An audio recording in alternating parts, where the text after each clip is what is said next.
চলুন আজকে আপনাদের দেখাবো নাওডাঙ্গা জমিদার বাড়ির ইতিহাস। কুড়িগ্রামের ফুলবাড়ি উপজেলার একটা পরিত্যক্ত বাড়ি, চারপাশে নিস্তব্ধতা, শুধু ভাঙা দেয়াল থেকে বয়ে আসা বাতাসে শোনা যায় ফিসফিসানি। এই জায়গাটার নাম নাওডাঙ্গা জমিদার বাড়ি।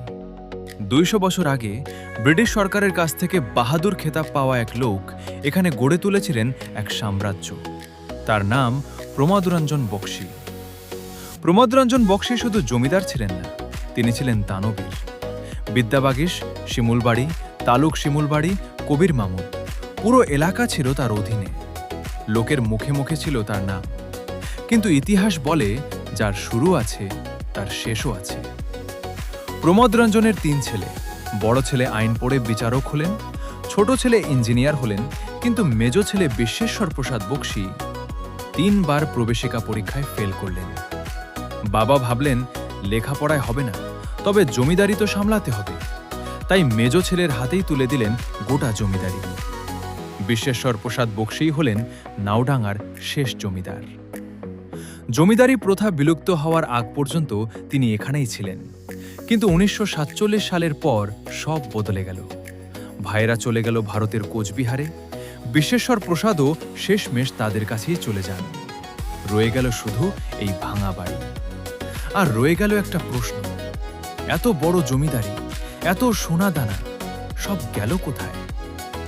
স্থানীয়রা বলে রাত হলে নাকি বাড়ির ভেতর থেকে শোনা যায় কারো হাঁটার শব্দ।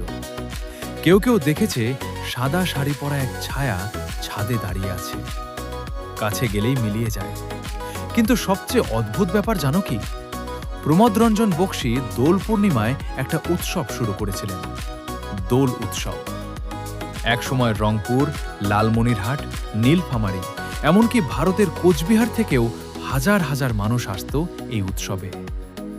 জমিদার চলে গেল, জমিদারি শেষ হয়ে গেল, কিন্তু আজও প্রতি বছর দোল পূর্ণিমায় সেই মাঠে মেলা বসে।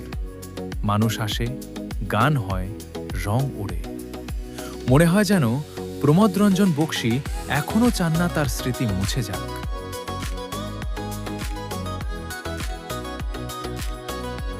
মনে হয় যেন প্রমোদরঞ্জন বক্সী এখনো চান না তার স্মৃতি মুছে যাক। মনে হয় যেন এই উৎসবই তার আত্মার বেঁচে থাকার একমাত্র উপায়। তাহলে বলো তো, নাওডাঙ্গা জমিদার বাড়ি কি সত্যি শুধুই একটা ভাঙা দালান, নাকি এখানে এখনো ঘুরে বেড়ায় সেই জমিদার বংশের ছায়া? যদি আজকের গল্পটা ভালো লাগে তাহলে একটা লাইক এবং চ্যানেলটাকে সাবস্ক্রাইব করে দিবেন।